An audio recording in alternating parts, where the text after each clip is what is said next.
Chapter 1. Dawn on the Iron Bridge. The sky turned from black to dark blue as the first light of morning touched the tops of the factories. Smoke from chimneys mixed with the early sun, turning the air into a golden mist. Min, an old man with tired eyes and a bent back, stood alone on the iron bridge. His hands were wrapped in torn gloves, and his breath made small white clouds in the cold air. He wore a long, patched coat that dragged behind him, and beside him stood his old, rusty shopping cart. One of its wheels squeaked every few seconds, making a lonely sound in the quiet city. Min lived alone in Broken Alley, a narrow street hidden between tall buildings and forgotten corners. Every morning, before the city fully awoke, he crossed the iron bridge to begin his work. He was a trash collector. Not for money, not officially, just for survival. He collected bottles, cans, cardboard, and anything that could be sold or reused.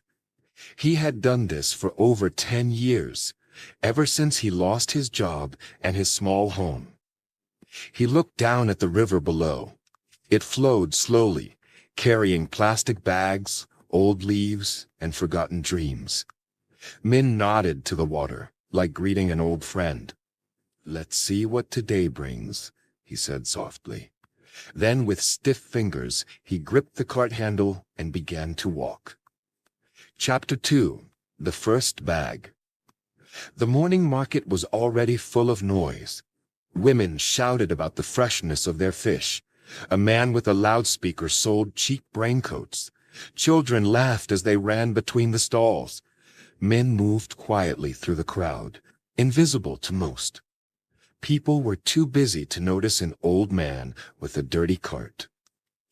Near a banana stall, he saw a green plastic bag sitting on top of an overflowing trash bin. He carefully reached in and lifted it out. It was heavy.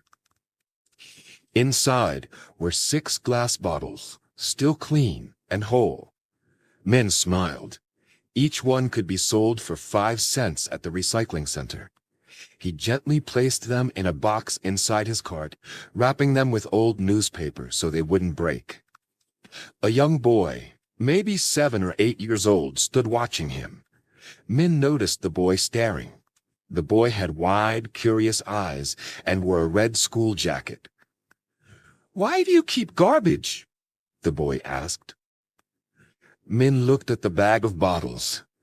"Because sometimes," he said, choosing his words, "garbage still has something to give." The boy thought for a moment, then nodded slowly. Min tipped his hat to him and continued walking. The bottles in the bag clinked softly, like they were singing. Chapter 3. The Boy with the Red Kite. Later that morning, the sky cleared. A cool wind swept through the streets, lifting bits of paper and dust into the air. As Min walked past a small park, he saw a red kite dancing above the trees. Its tail fluttered like a dragon's tongue. Min stopped to watch. For a moment, he forgot his aching knees. The kite dove suddenly, twisting and crashing into a bush. A boy ran to it. Min recognized him, the same boy from the market. The boy looked upset. The wooden frame was cracked and the string was tangled. Min walked over and gently picked up the kite. "It's broken," the boy said sadly. Min reached into his coat pocket and pulled out a small roll of wire and tape. He worked carefully, bending the broken wood and wrapping it with wire. Then he straightened the tail and checked the knots. "Not perfect," he said, handing it back, "but it can still fly." The boy's face lit up. "Thank you. My name is Kwa." Min smiled. "And I am Min." The boy ran to the open field and let the kite go. It rose slowly, then caught the wind and soared. Min watched it climb, feeling something lift inside his chest. For the first time in a long while, he felt like he had helped someone. The wind tugged at his coat, and the cart squeaked behind him as he walked on. Chapter 4. The Rainy Evening. By afternoon, the sky had turned dark. Heavy clouds gathered above the city, and soon the rain came. It fell in thick sheets, pounding on rooftops and splashing into the streets. Min found shelter under the broken awning of an old movie theater. The roof leaked in places, but it was better than standing in the open. He took stock of what he had collected: 23 bottles, 16 cans, several pieces of clean cardboard, and a small metal music box he had found in a pile near a cafe. He turned the key on the music box. It played a slow, broken version of Frère Jacques. The sound made him smile. He was hungry. He hadn't eaten since early morning. He checked his pockets. Only 1 coin remained. He held it tightly in his hand, not sure if he should buy food or save it for the depot in the morning. He looked out at the rain, watched it run in rivers down the street. The city lights reflected in the puddles, making the world seem like a painting. He leaned back, closed his eyes, and listened to the storm. The cart beside him was wet, but still held his treasures. He whispered a quiet promise. "Hold on. Tomorrow will be better." Chapter 5. The Lost Photograph. The next morning, the rain had stopped. The air was fresh and puddles mirrored the blue sky. Min walked through a quiet part of the park and saw something on a bench.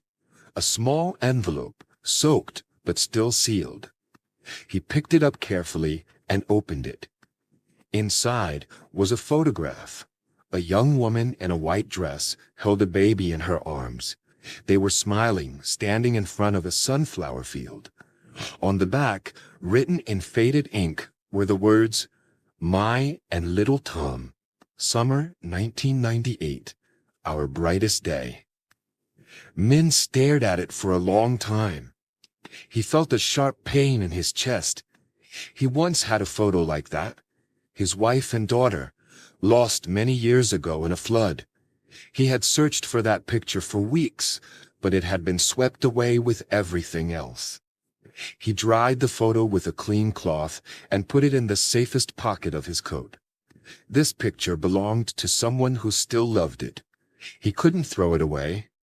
Maybe one day he would find the owner. He walked on, more slowly now, with the photograph close to his heart. Chapter 6. The Shout in the Night. That night, Broken Alley echoed with angry voices.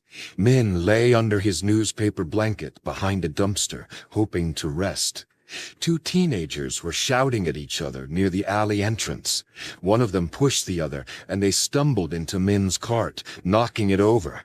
The sound of shattering glass rang out into the night. Min sat up quickly. Half his bottles had broken. The teenagers didn't even notice. They ran off into the shadows, their argument still echoing. Min got to his knees and began picking up the shards. Blood appeared on his palm where a piece cut him, but he didn't stop. "It's okay," he whispered. "Some days are just harder." The rain from the day before had made the ground cold and muddy. He picked up the broken pieces one by one, placing them carefully in an old rice sack. Then he sat quietly, staring at the space where his bottles used to be. Half a day of work, gone. But he still had the cart. He still had the photo. Chapter 7. The Winter Market. Winter arrived early that year. The wind was sharp, and frost clung to the edges of broken bricks. Min wrapped his coat tighter as he entered the market. Holiday lights hung across the stalls, twinkling like stars. Music played from a small speaker at the tea shop, cheerful and bright. Min moved slowly, his joints aching from the cold. He hadn't found much yet, a few crushed cans, some cardboard, and an umbrella. Near the bakery, he paused. The smell of cinnamon and butter filled the air.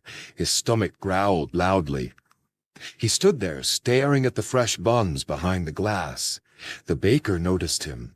She was a round woman with kind eyes. Without speaking, she stepped outside and handed Min a warm paper bag. Inside was a small bun, soft and golden. Min tried to offer his last coin, but she waved it away. "For you," she said simply. He bowed deeply. "Thank you, truly." Sitting under a light pole, he ate the bun slowly, savoring each bite. It wasn't just food, it was warmth, it was kindness. Chapter 8. The Illness. The cold finally caught up with Min. One morning, as he crossed the bridge, his knees gave out. He collapsed beside the sidewalk, coughing hard. Passers-by looked but didn't stop. Then a voice called his name. "Mr. Min!" It was Koa. He ran to Min's side, then pulled out his phone. Within minutes, a woman in a doctor's coat arrived in a small car. It was Koa's mother, Dr. Lan. They brought Min to a small clinic nearby. He was given warm clothes, soup, and medicine. The bed was simple but clean. Min rested for days, too weak to move. When he opened his eyes, Koa was there, drawing. It was a picture of Min's cart and the red kite flying above it. "You fixed my kite, now we fix you." Min reached out and held the boy's hand. He didn't have the words to say how much that meant. Chapter 9. The Surprise Visitor. A week later, while Min was still recovering, a woman entered the clinic holding a photograph. "Excuse me," she said. "I heard an old man found this." Min sat up. It was the same woman from the picture, older now, but her smile was the same. She was Mai. She had lost the photograph during a school field trip. Her class had come to the market to study the environment. Min returned the photo. She hugged it to her chest. "Thank you," she whispered.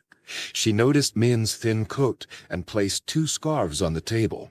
"One for you. Maybe give the other to someone who needs it." Min nodded. One scarf went to the baker. Chapter 10. The Big Storm. Storm warnings flashed across every screen in the city. Min worried about his cart. He hadn't seen it since the collapse. Koa and Dr. Lan understood. Together, the 3 of them ran through wind and rain, searching. They found the cart tipped over behind the recycling center, its contents scattered. Min bent down to gather his things. Koa held an umbrella over him, while Dr. Lan used medical tape to patch torn bags. It took hours, but finally the cart stood tall again. They pushed it back together, wet but laughing. Min looked at both of them. "You saved it," he said. "Thank you." Chapter 11. The Gift. Spring returned. Flowers bloomed along fences, and the sun stayed longer in the sky. One morning, Min awoke to find his cart missing. Worried, he stepped outside, and there it was, shining in the sun. Someone had painted it sky blue. A wooden sign hung from the side. "Mr. Min's Recycling, Saving Tomorrow." Dr. Lan stood nearby. Koa ran up with a kite. The baker handed him warm bread, and Mai arrived with gloves. Neighbors had worked together to give Min this gift. He held the cart's handle, eyes wet. "I never expected this," he whispered. "Thank you, all." Chapter 12. A New Morning. One bright morning, Min stood on the iron bridge once again. The river below sparkled. Ducks swam near the bank. The city no longer looked so hard.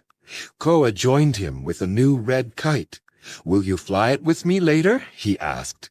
Min smiled. After work, the world still throws away many treasures. Together they crossed the bridge, the cart rolling smoothly behind them. Above, the sky waited, wide and full of promise. Thanks for watching. Take action today, not tomorrow.